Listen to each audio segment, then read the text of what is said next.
Mr. Mike Finger, how you doing tonight? David Barnett, it's a pleasure to talk with you again on your Exit Squad. I'm really excited about our show tonight. Well, and for anyone who's been following along over the course of the season, you'll know that many of our stories have a 3-episode arc where we talk with a business owner, discuss their business, talk about some of their challenges, and then we find someone that they can work with to help work on some of those challenges. And then we get to meet that expert, whatever they are, an accountant, coach, marketing expert, whatever. We get to meet with them, find out a little bit more about them, and then we have the follow-up show. And that's what we're doing tonight. We're having another one of these follow-up shows, and we're going back to Tony, who bought the auto detailing business. And we introduced him to Bob, who, if you've been listening to the shows, you've heard the intro with Bob. And we're going to find out how the two of them were able to hit it off. These are my favorite episodes. I love to hear the story of the owner and then start to see how they change their perspective on their business and what opportunities that opens up for them and what challenges they find along the way. So I'm excited to bring Bob and Tony in. And I'll remind everyone that if you're an expert or you want to be on the show as a guest, you'll find the links for the signups down in the show notes. And please give us a like. Share this show wherever you're watching it, share it onto other social media platforms. And if you're listening to the audio, go to the app that you listen on and please give us a 5-star rating. And it really helps, especially with a new program, to find new people who are willing or who are going to benefit from tuning in and listening to some of these stories. Absolutely. Helps us bring you more stories like this. Yep. And so let's bring back Bob and Tony. Hello, gentlemen. Hi, how are we doing, Mark? Hi, how how's everybody? David? Excellent to see you both again. Nice to see you all again. How's business been? Business is good, and that's what we want to hear from the two of you, Bob, okay. Tony. And traditionally, when we tell these stories, we try to do it chronologically. So the last time we talked with you, Tony, we heard your story. We got kind of a walkthrough of how you purchased the business and then the process of learning about this business and coming to terms with some of what you needed to do and look at with the business and change about it. And so we captured that story. And then after looking at our list of partners and some of the details that you shared, we reached out to Bob and we said, Bob, here's the video of our conversation with Tony. Take a look and tell us what you think. And Bob, what was your first take? First take one, and proven after many discussions now with Tony, is just genuinely a great owner, right? That cares about his business, cares about his customers. That's first and foremost. But also, prototypical, right? He's bought a business, kind of got himself into something that, not outside his realm of knowledge, right? He was in the automotive industry before and kind of understood the relationship with dealers and the things that go behind that, which is fantastic, obviously. But bought a business in another country, had all kinds of fun that probably I call it kind of goes with that as well, just from a family and personal life standpoint. And then has run the business and learned that it's not always as easy as the people selling you it may advertise, right?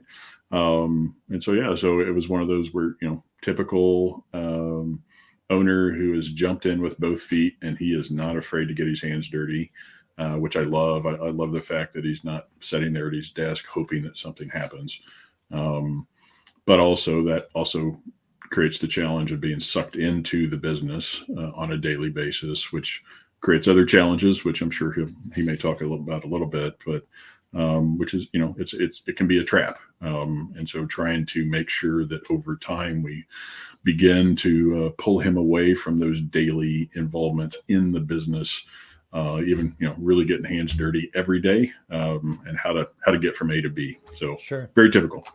So that in the business piece, was that something you heard in the story he was telling? Yeah, for sure. And then even first conversation out of just what's his day like, as one example, just typical week, typical month, lots of daily involvement. He along with everybody else that's in any trade type of business, labor and quality workforce is a big challenge. And so we spent a fair amount of time talking about that for sure. Definitely. And Tony, go ahead, David. And Tony, after you had that first conversation with Bob, why don't you tell us a little bit about that conversation and what your impressions were of Bob and what you thought it might be like to work with him? Well, obviously, when we first spoke, we didn't know each other, obviously, but it was a great fit because Bob's got so much knowledge in the auto industry as well, and has helped so many clients in similar positions to me with the same, not the same business, but similar businesses. So his knowledge was just fantastic, and we hit it off from the start. And we've read some similar books as well, so that's another good thing. Business books and personal development, so forth.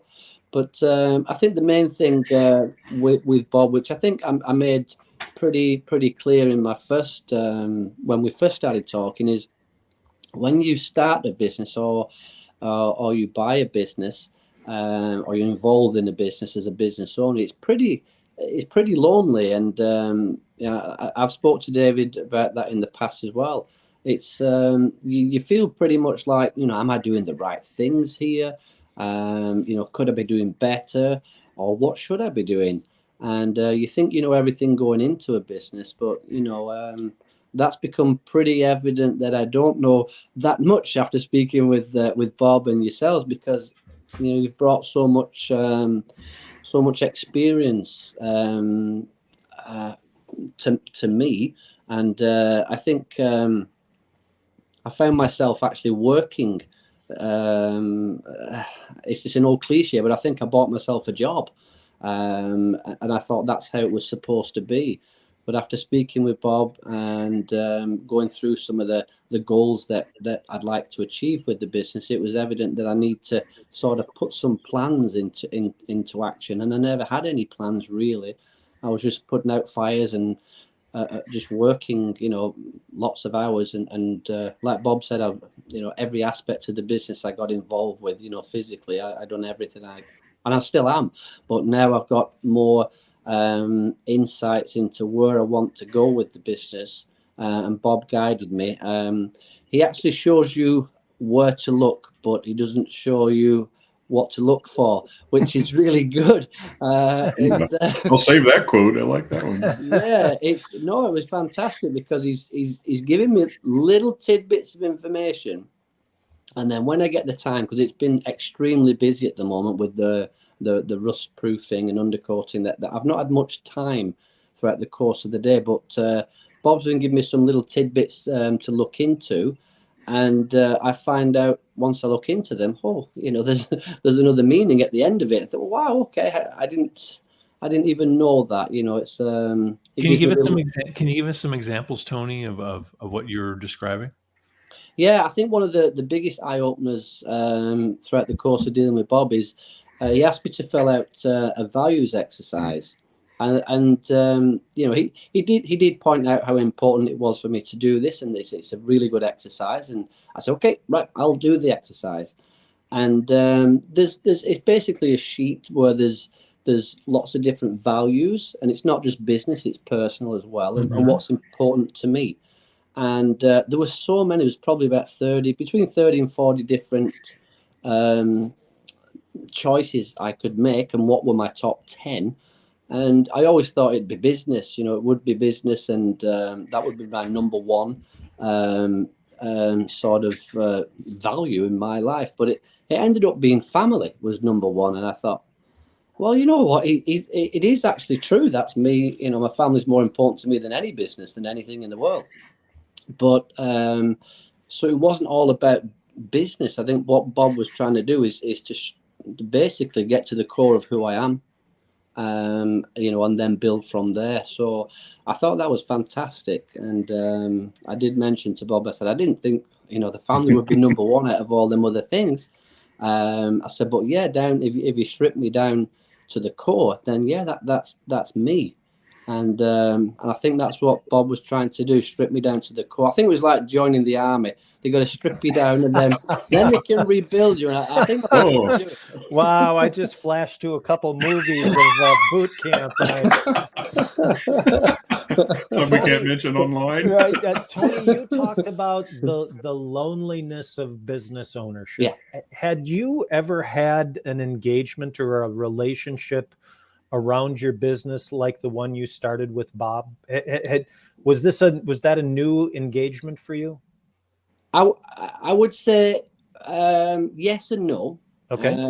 Yes, being I've never worked with somebody as closely as I have with Bob in relation to my business. Okay. But in terms of in the past, and just speaking just as a friend, as a family friend, I've spoke with David in the past, Sure. but we've never actually sat down and discussed anything in great detail about my business, because you know we just chit chat. But I've often thought, you know what, I will pay this guy some money just to sit with him and just give him, you know, where I'm up to, and just ask for some guidance. But it, you know, for whatever reason, it didn't happen, time issues or whatever on both our parts. But it was fantastic that, you know, Bob was able to fill that role with me and help me out and guide me. So yeah, I felt as though I had a friend who was empathetic to what I was going through in terms of trying to build a business and taking on a business. So I thought it was really, really good. So no, I've never had the full experience, but now I'm experiencing it and I like it. Yeah, sure, definitely. It filled the void, definitely, because I don't speak to anybody else about my business. right. So you know, I could be open and honest with Bob and say, well, we lost some money on this, or we made some money on, you know, and I can be open and honest and look for some sort of guidance down that route. And he's never let me down. So sure. Yeah. So Bob, you go into that first meeting, you have some information from that first video. But tell us what the process is for you. Do you bring a curriculum? Do you look and listen and pivot accordingly? What's your takeaway from that first meeting, and how does it go from there?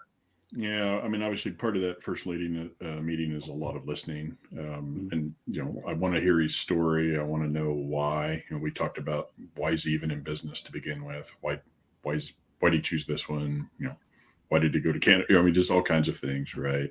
Because without that context, it's really hard to guide someone along a path, because that path is so specific to what he wants out of the business. And every owner has a different goal at the end. And we kind of, that's where, once we kind of talked about his whole situation and just why he was in business, it's really okay. Just put a pin in it 5-10 years out. What do you want it to look like? And I think I even told him, you know, some people I do this with in person, I even have them close their eyes and just talk. Just tell me what it feels like. What is it when you get up in the morning and you go to the, you know, your job, whatever that is? What does it feel like? What do you want it to be like? And I think, Tony, if you correct me if I'm wrong, but there was a lot of, I don't necessarily want to be there all the time, and I want to spend time with my, you know, grandkids and family. definitely. And so if that is, you know, kind of that vision, now what's it take, and work your way backwards, you know, begin with the end in mind. And that's kind of where we started with Tony. So there is a bit of what I call a curriculum to it, but I never want to force that curriculum because it's different for every owner. And so it's a bit of a jigsaw puzzle, I'll call it, to take those pieces and just work with it. And whatever kind of flows naturally into his, I think Tony mentioned it, is it's a little bit of drip, right? I'll plant a seed, and we'll talk about that next time, but have him start thinking about things ahead of time. And that's pretty common across my client base. Yeah. That's definitely what was happening. I felt as though it wasn't too overwhelming, although Bob's experience in business is vastly more than me.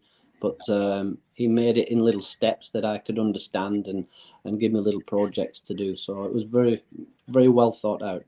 And then, Tony, what started to happen?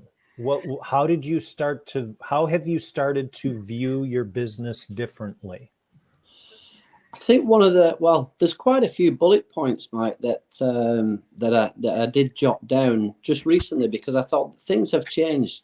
I think one of the most overwhelming things that have changed with me is I realized that I was working the business and not building the business. Mm-hmm. So, I mean, I'm 56 now. If I would have carried on the way, without the intervention of Bob and yourselves and giving me a different view on what I could be doing, on what I should be looking at in terms of my goals, I could have been carrying on for the next 10 years working in that business and not having any real goals. So like I said earlier, I thought at times I thought I bought myself a job here, and that I'm working harder now and more longer hours than I did in England. So that wasn't the idea to move here, but I got it a bit wrong. But I think that was one of the overwhelming factors that I understood, that it's important that I do structure the business in accordance with a plan and a strategy. And I didn't have that, but I thought I did. I really did think I had that, but just goes to show how naive I was going into the business, really. I had no plan whatsoever. Well, the last time when you were speaking with us, we were talking about all these different ways you thought you might take the business, and then you mentioned to us that some of your customers were wanting you to expand into other kinds of coatings and different products, and how that might mean another location and all that sort of thing. So we were spitballing all these ideas you had about where you might go. Now that you've been working with Bob, can you give us an idea of what that future vision of the business looks like? Yes, it's very different to what I originally planned. I had a vision of, once I started speaking to Bob, that maybe in 5 years' time I'll have a couple of outlets going in different towns, or not too far from where I am. So maybe 2 or 3 different outlets. Now that's with working with Bob and going through my goals and what I want to achieve, which basically he focused me on. That's changed now, because now I want to have just one branch in the right location in a bigger facility with the services that I'm offering now. And we've looked at 2 additional services that we could be providing, to build the business. So I'm more focused on that now than I ever was. Well, in fact, it wasn't even in my mind at that time. So yeah, that has changed, Dave. I thought maybe open 3 or 4 branches, but at the end of the day, there's lots of issues that go with that, and we've had some issues in terms of staffing. That's been a real issue this last 12 months. And I thought, what, opening more branches, you've got more people to manage and keep going. So I thought that's maybe not the way I want to be, in 5 years' time. So now we've looked at one big outlet, if you like, and hopefully build that to a sustainable level, whereas maybe one of our competitors would be interested in buying us out. I don't know. That seems to be what's in the forefront of my mind at the moment, but it wasn't when we initially started. So that's changed. Yeah. Interesting. Yeah. I mean, we obviously, our thing is that exit space. Has that vision changed, it sounds like, about what this might look like when you exit? Yes. Yeah. I have a clear vision of what I want it to look like now. And we've even gone into some depths. Bob made me, well, he didn't make me, but he suggested that, if I needed a bigger spot, what size spot have you got now in terms of square feet? And I said, Bob, I haven't got the faintest idea. It's just big. It's got 2 doors, and it was pretty.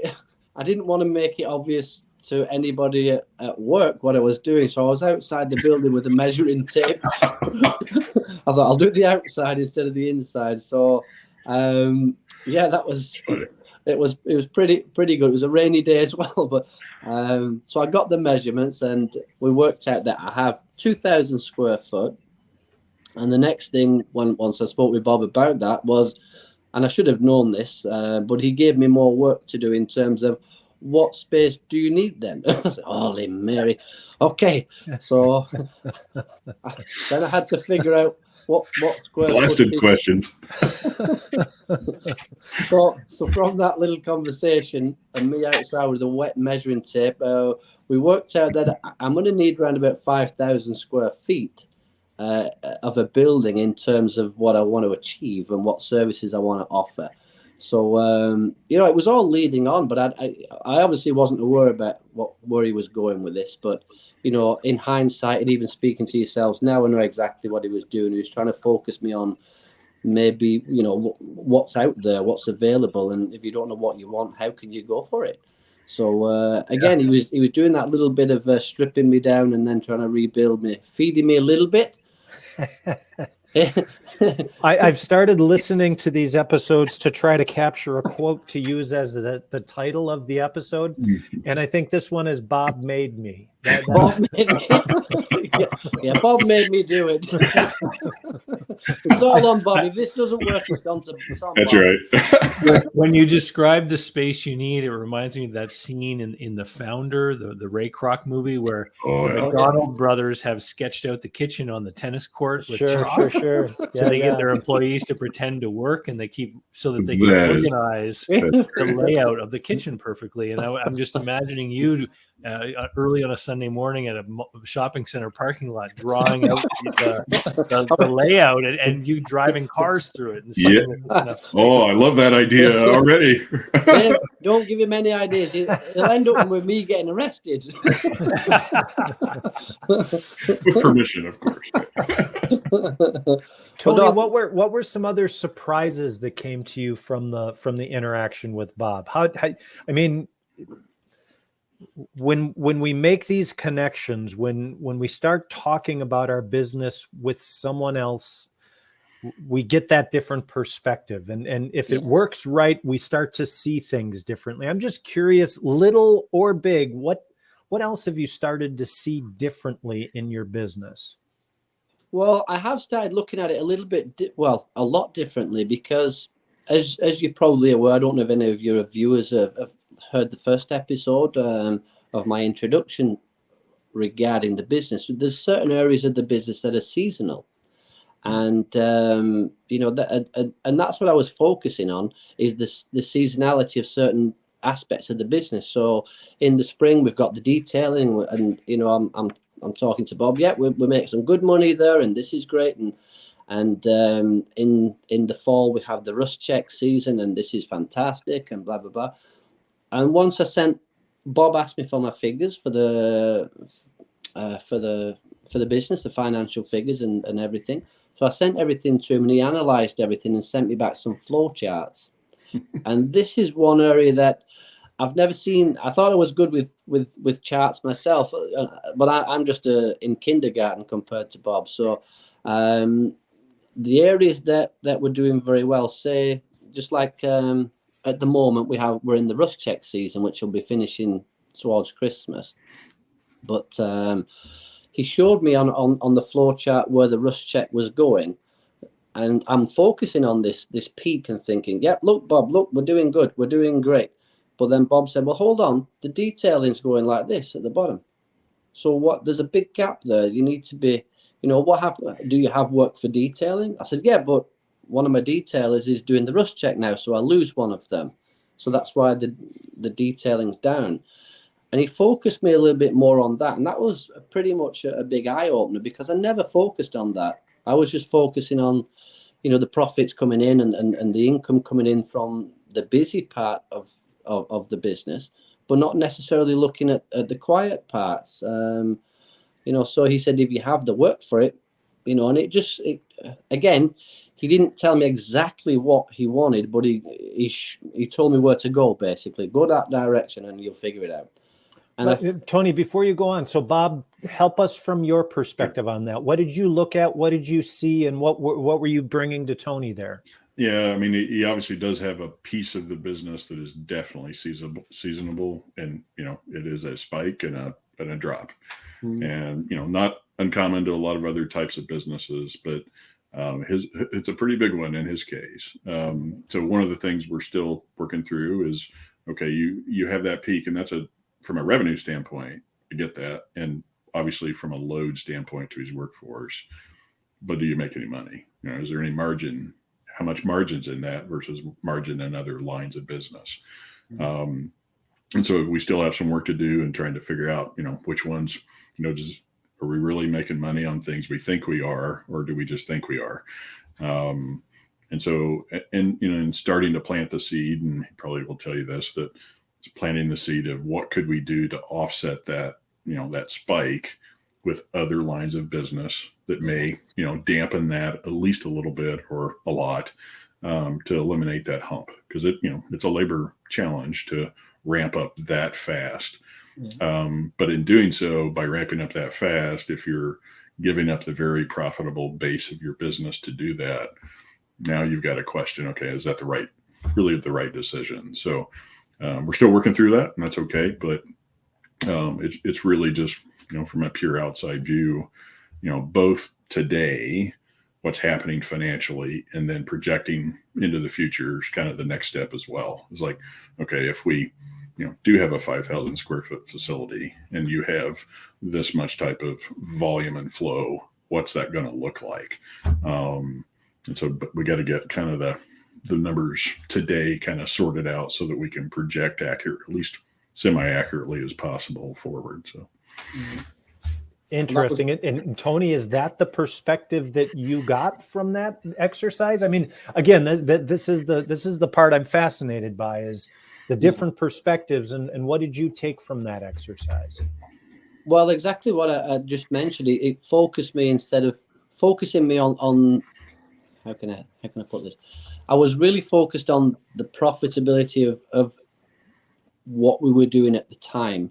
So the Rust Check season, because I'm busy with it. I'm busy with it, fully involved. But I was just focusing on that.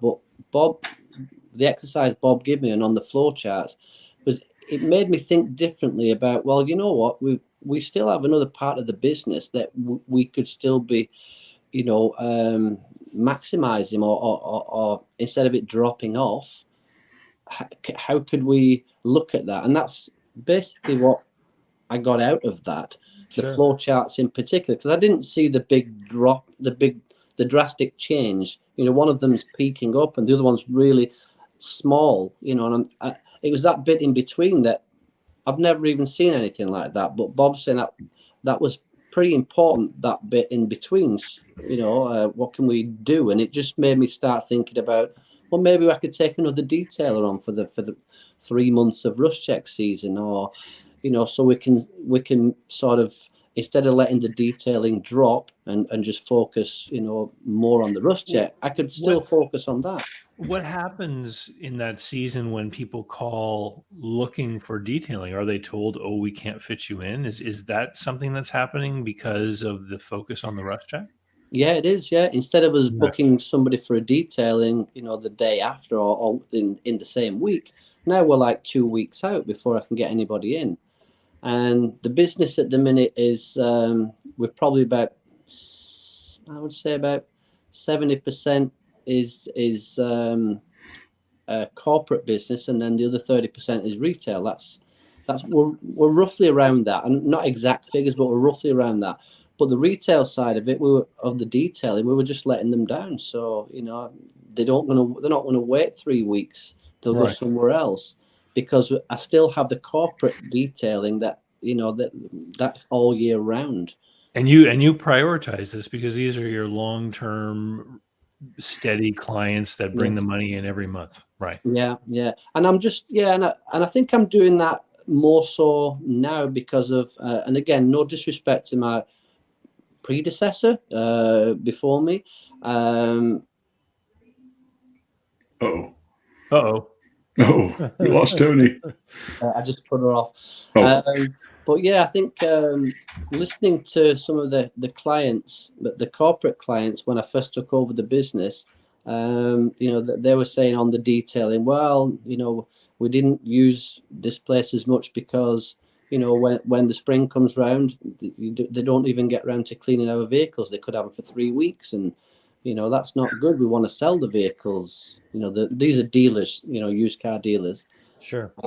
So I'm saying, okay, well, I'm not going to let that happen. So, I focused my attention on ensuring that didn't happen. So I was basically prioritizing the corporate business, because that's the all year round. It's not seasonality. It's all year round. So I still have to try and work and get the balance right. But I think that, in retrospect, after Bob outlining where we stand on the detailing and the rust check and blah, blah, blah, I need to perhaps, take somebody else on, so that part of the business doesn't suffer, next rust check season.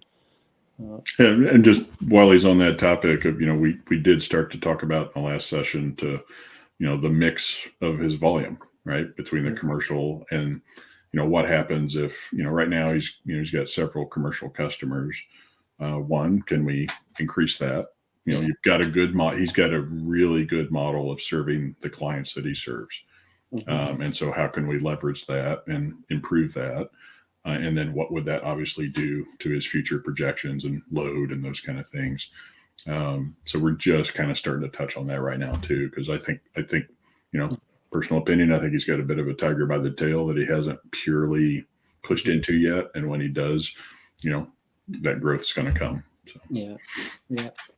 Yeah. So I think it's again, it's just focusing on different areas of the business that I didn't have my eye on before, and going forward into next year with the seasons on the different aspects of the business. How can we improve that and not let one area drop off as much as it has done previously? So that would help out financially. And so are you saying, Tony, that you may be making a sales budget for 2023? I think that's on the cards. Yes. Yeah. That's Bob's a very just nodding. Yes. It's a very I'm writing this down. It's a very big business. You stole my thunder from the next meeting. Bob made me. It's a big. It's one of those things that if anyone's ever worked in a big company, yes. You have a budget. There's a forecast, and then partway through the year, if you're not meeting it, that's when they start to make other adjustments, like they cut the travel budget or whatever, because they want to hit the profitability. And I rarely, if ever, meet small business people who actually ever make that plan, that financial plan for the coming year. What do we want to do, and how do we expect to do it? And if you said to yourself, I want a 10% increase in revenue, then you would have to ask yourself, well, how many more retail clients, or how many more rush checks, or how many more commercial would I have to do? And then that colors and gives you direction on what you actually need to do. I mean, who you need to talk to, or do you need to advertise more, or whatever, right? And so it sounds like you're going through an amazing metamorphosis there. I am, yeah. And just to stop you there, Dave, you just brought something to my mind that's very important, and which I've seen happen. I have set businesses up in the past myself from scratch, and this is the first business I've ever purchased that's established. But when you set the business up, or in my case, from scratch, we do what you call a cash flow forecast and blah, blah, blah. Well, in that cash flow forecast, we do, well, I broke down every aspect of the business, my costs, my expenditure, how much I needed to charge for the service, how many of them I needed to achieve the cash flow forecast. But I never did that in this business. That's a really good point.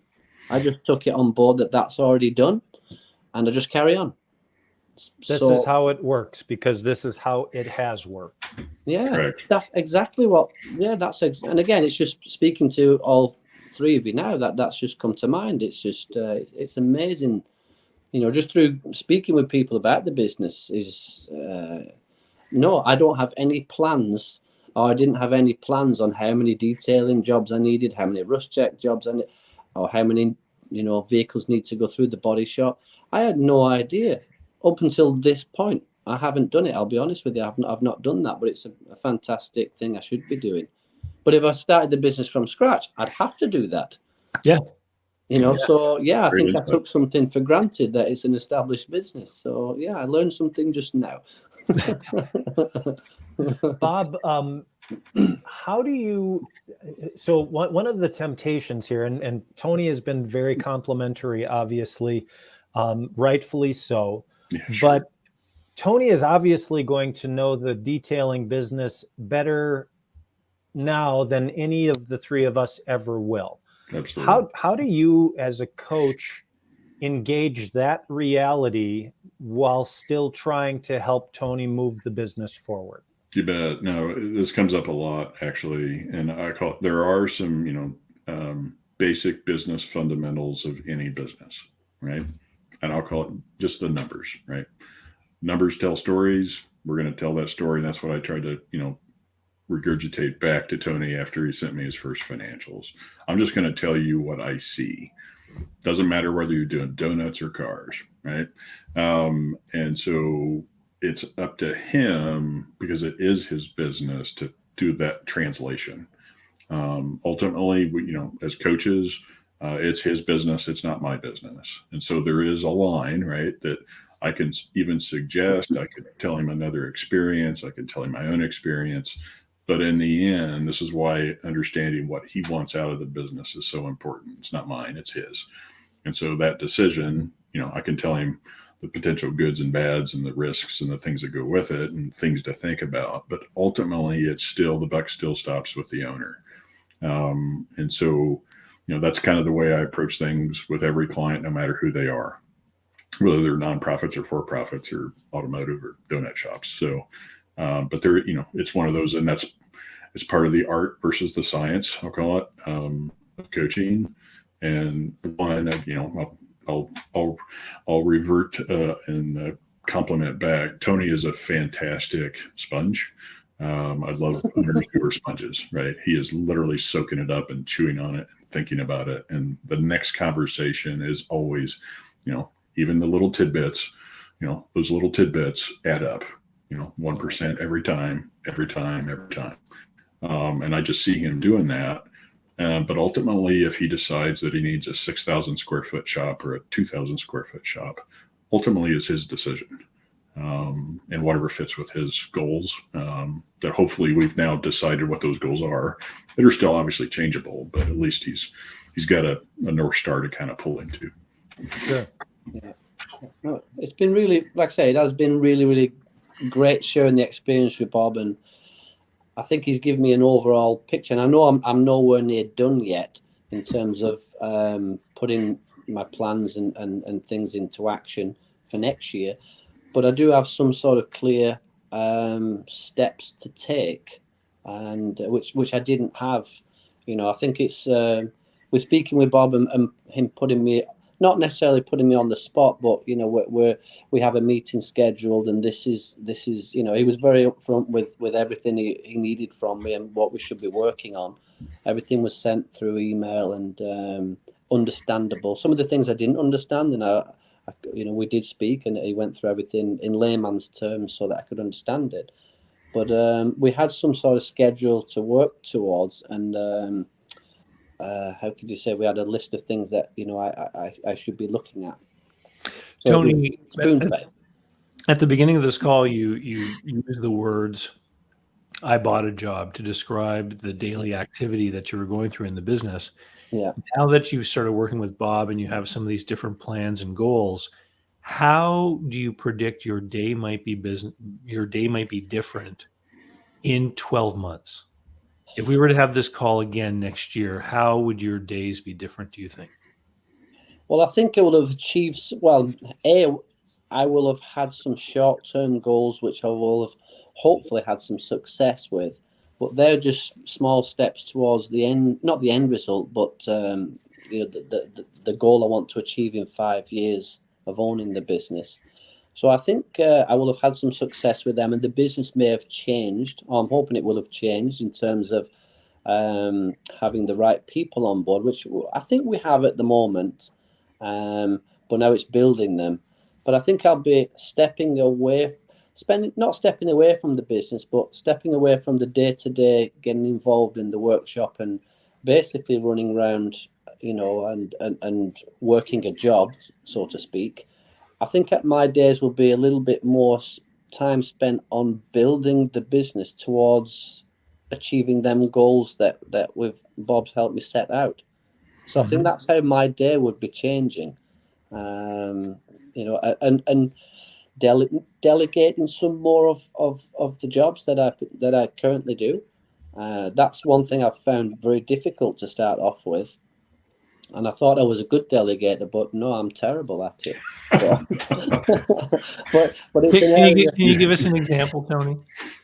Well, I said we're having a new lady in the office. She's been with me 4 months, and to be quite honest with you, she's the best thing that's ever happened to me in that business.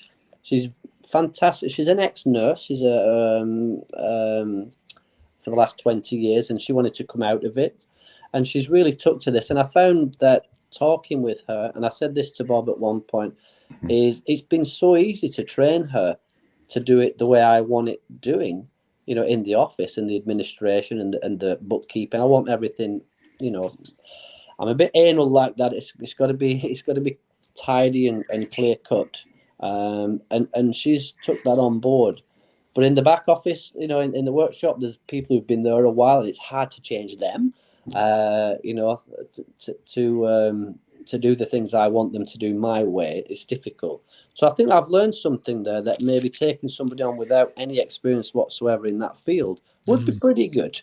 But even now, if she's doing something, I'll say, no, I'll do that bit. I'll do this bit. And I keep jumping in, and I'm finding that difficult, because I'm usually, any business I'm in, it's been on my own. So that bit, I'm having a little bit of a challenge. Old habits die hard, Tony.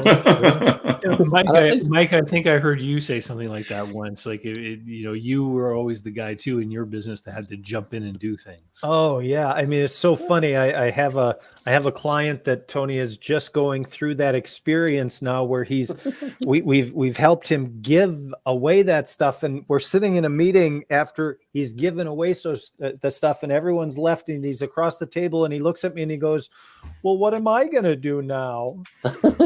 And I answered him. I said, "Whatever you want to." Exactly. It's true, yeah. That's that trend, but it's hard. It's hard to let go, man.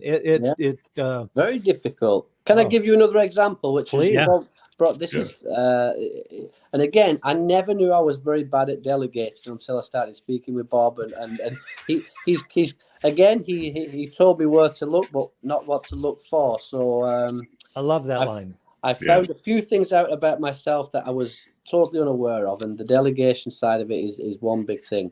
But yesterday we had a big snowstorm here in Atlantic Canada, and when I got to work, the snow plow had been, but there was areas he couldn't get to. So I was the first one out there with the shovel, and I was moving everything. And after about half an hour, I thought, "Where is everybody? there's nobody helping me. They're all inside putting the kettle on." I think, "Are you kidding?" So I ran it. I was in a pretty foul mood because I was sweating. I was tired. This blizzard was getting me, and I said, "Why is nobody helping me? This is ridiculous. I own this bloody place." and they all looked at me and said, "Well, you're doing such a great job." I said, he tried to patronize me. And then one of the guys who'd been there for a number of years said, "Tony," I said, "What?" And he knew I wasn't happy. He said, "We only have one bloody shovel." Oh, that isn't I'm going to use that one. So today I went out and bought 3 more shovels and put the names on them. Way to go. There you go. I love it, Tony. Oh, take a picture, Tony. Take a picture. But now I have a competing title. Why isn't anyone helping me? I own this bloody place. I own this bloody place. That reminds me of a commercial here in the States where the father's drinking a cup of coffee, looking out the window, watching his child, shovel snow. Oh, it looks cold out there. Yeah. But again, I just jumped on and started whatever needs doing, I'm doing it. And it's only recently that I'm thinking, hold on a minute, you've got to get other people to do it. They're doing nothing and you're paying them. Yeah. So the delegation side of it, it's still a challenge. It is still because it's not in my personality to be. I have to find the right words. So, but that's one thing that's come to light. One of the aspects of myself that has come to light through speaking with Bob. So yeah. Yeah. And And again, the ups and downs of ownership. We talked a little bit about that in the first session. Has the work with Bob changed that roller coaster at all for you? I mean, you got to still be having highs and lows as you go through it, but any impact there? yeah, I do have. Yeah, we do have some highs and lows. I think every business is going to, go through that from start to finish. I think it's just how you deal with them, and the level of how you deal with them. It all is based on the knowledge you have of being in that situation. So, and again, it's having to do with confidence as well when you come up with issues. And some of the lows in the business, I'm not as worried about them. The financial lows at the moment. Sure. And I think that's because I seem to be more set on, the end goal as opposed to, which I wasn't before. I was more interested in what's going on today and how much have we made today? Did we make money? Is everybody working? Can we do any more? But now I seem to be more focused on the end result. And I accept that there are going to be some times in the business that it's not going to be the best day. I'm going to have some challenges. But I think knowing where I want to be in 5 years is probably helping me deal with that a little bit better, if that makes any sense. It's lifting your eyes towards the horizon. Yeah, definitely. Yeah. So can I just mention another thing? We haven't touched on this, but Bob did mention, ask me why we do what we do. And Yes. that was a fan, and it was very appropriate because I'm listening to an audio book by Simon Sinek called Why, or something like that. But and he mentioned about the mission statement and why you do. And I was racking my brains. Why are we doing what we're doing? I don't know why we're doing it. We're keeping the cars clean, keeping them on the road. Anyway, I'm gonna get something and show it you. Just 1 second. Oh, good. It's not finished 100%, but Okay. this is the mission statement. I love that. So you got that card sitting on your desk now? Oh, And- yeah. And so for people who might be listening to the audio, Tony has a card that says mission statement. Hold it up, and I'm going to read it. Mission statement: slowing down the depreciation aspect of your asset. Vehicle. I'm not sure which your one. Vehicle. Okay, so so basically, we all know cars depreciate, and by taking proper care of them, we can help hold that value longer. That's your mission. Yeah, but I didn't have that, Dave. I didn't have that mission statement, and it's I've been reading books on personal development and business for the last 30 odd years, and I know what to do. I think I'm doing it, but then when you actually sit down with somebody who knows about business and as a coach, I realize I'm not doing it. I'm just not doing it. So isn't that amazing? You know the things you should be doing, but it's only when you sit down with that other person that you realize you actually aren't doing the things you should be doing. Yeah. And I think one other good point, what you've just mentioned there, Dave, what goes along with that is accountability. I had some accountability to Bob to make sure, I'm doing what I'm supposed to be doing or what I should know, and I wasn't doing it. So, it brought things like that to the forefront of my mind. That, again, I thought I had a good grasp on business. I've been in business, before, and I thought, I'm from a family of business owners.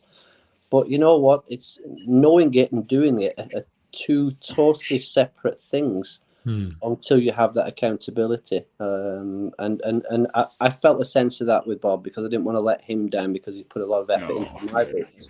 But again, on my own side of things, I do need to know that, but I didn't have the mission statement or the elevator pitch, as he calls it, but I didn't have that.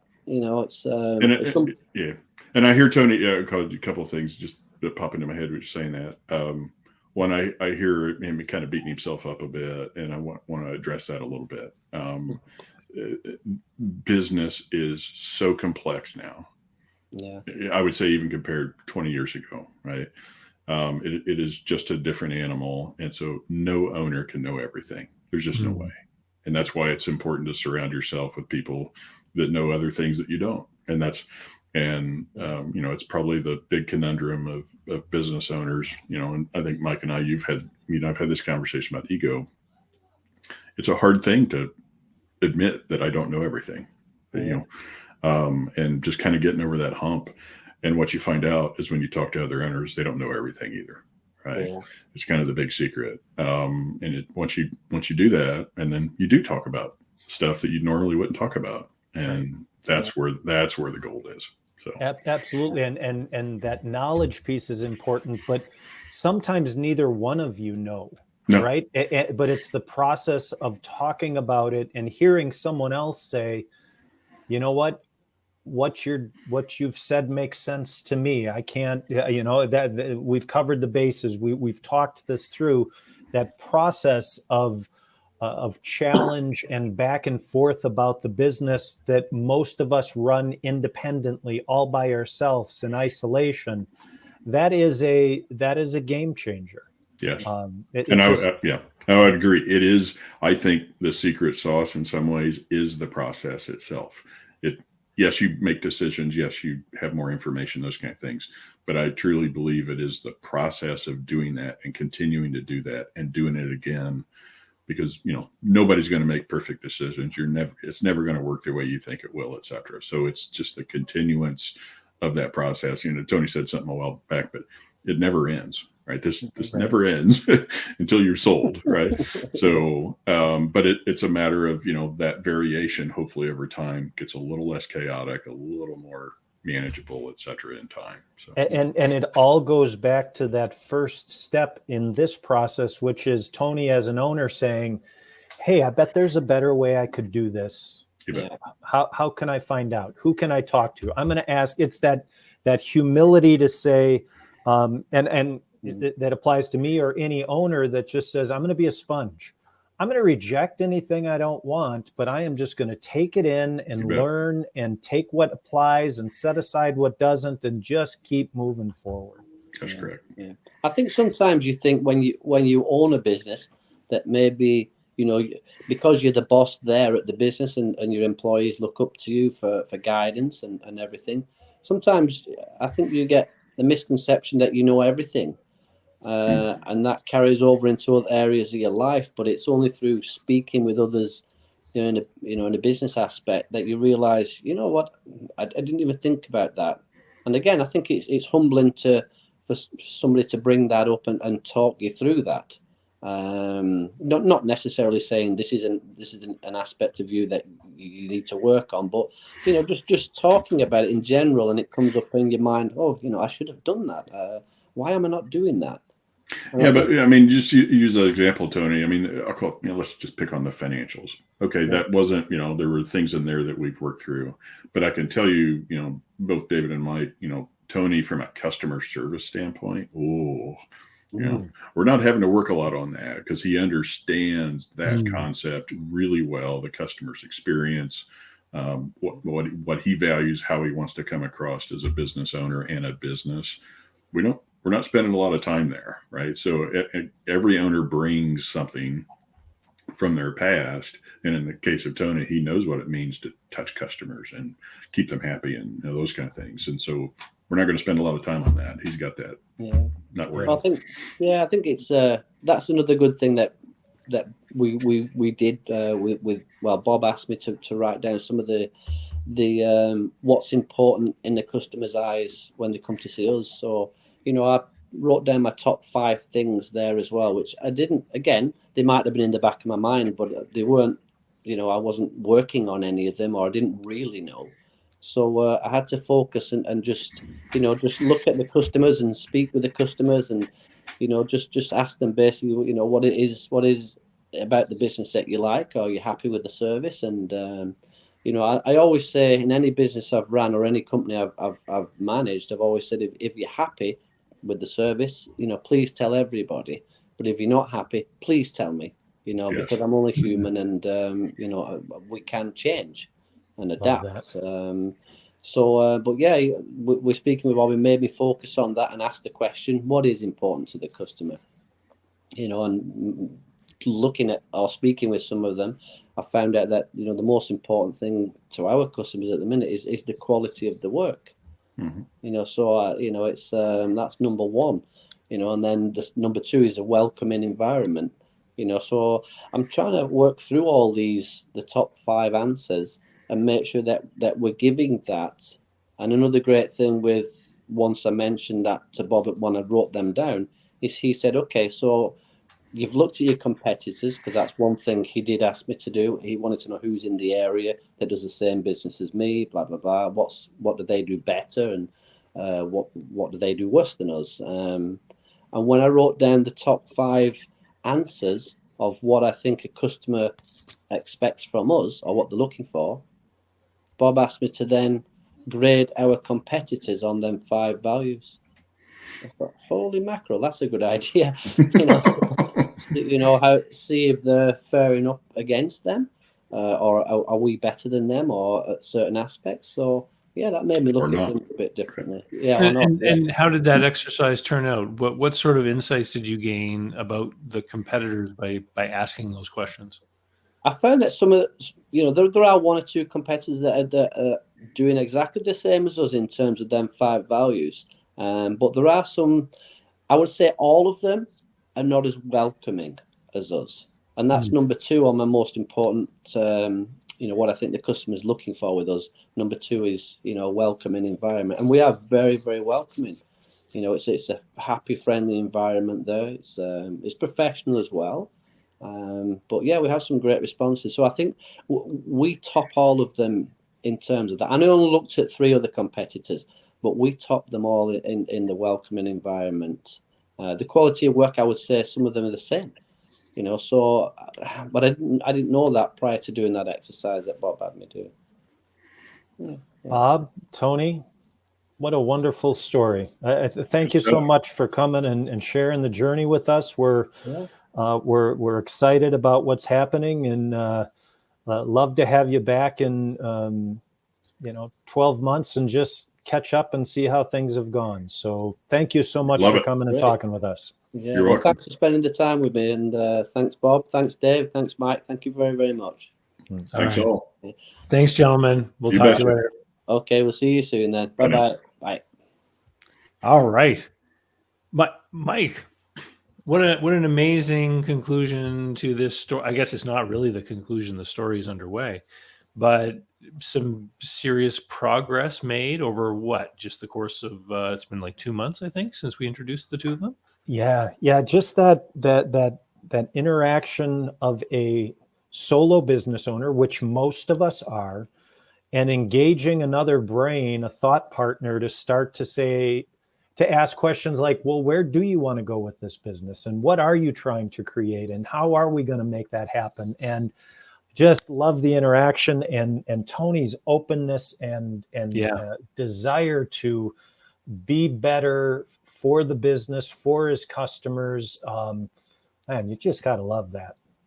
I'm eager to hear about what happens over the course of the next year, because I think that he's going to have a few more of these exercises that are going to, working with Bob, that are going to have a real impact on what happens day to day in that business. And I find it interesting that he's changed his vision of what the business will look like in 5 years. Yeah. And I can totally see how that one larger location with more activity is going to be easier to manage for him and allow him to focus on those things that are actually more important, which is his family that he identified through that value exercise. Right.